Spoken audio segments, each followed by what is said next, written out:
എന്തുകൊണ്ടാണ് വേഴാമ്പലിനെ നമ്മുടെ സംസ്ഥാന പക്ഷിയായി തിരഞ്ഞെടുത്തതെന്ന് അറിയോ? നമ്മൾ കേരളീയര് കുടുംബ ബന്ധങ്ങൾക്ക് പ്രാധാന്യം കൊടുക്കുന്നവരല്ലേ, ശരിയല്ലേ? അതുപോലെ കുടുംബത്തിന് പ്രാധാന്യം കൊടുക്കുന്ന ഒരു പക്ഷിയാണ് വേഴാമ്പല്. അതിലെന്താ ഇത്ര കാര്യം എന്നല്ലേ നിങ്ങൾ ചിന്തിക്കുന്നേ? കാര്യണ്ട്. മറ്റുള്ള പക്ഷിമൃഗങ്ങളെ പോലെ വേഴാമ്പലിന് ഒന്നിലധികം ഇണകളില്ല എന്നതാണ് സത്യം. ജീവിതാവസാനം വരെ ഒരൊറ്റ ഇണ മാത്രം.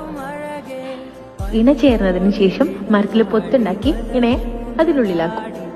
എന്നിട്ട് ആൺപക്ഷി അതിന്റെ ദ്രവം കൊണ്ട് ആ പൊത്ത് മൊത്തമായിട്ട് അടക്കും.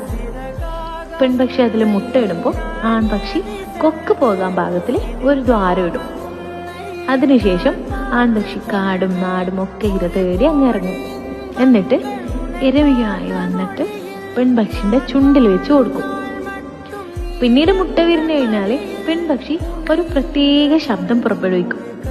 ഉടൻ തന്നെ ആൺപക്ഷി കൂട് കുത്തി പൊട്ടിച്ച് അമ്മയും മക്കളെയും സ്വതന്ത്രരാക്കും.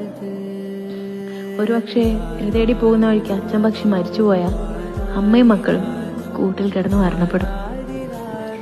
ശരിക്കും പറഞ്ഞാൽ ഒന്നാകെ യാത്രയാകുന്ന ഒരു കുടുംബം, ഒരുമിച്ച് ജീവിക്കാനും ഒരുമിച്ച് മരിക്കാനും ഭാഗ്യം ചെയ്ത കുടുംബം. ഇങ്ങനെയുള്ളവരല്ലാതെ മറ്റാരെയാ നമ്മുടെ സംസ്ഥാന പക്ഷിയാക്കുക?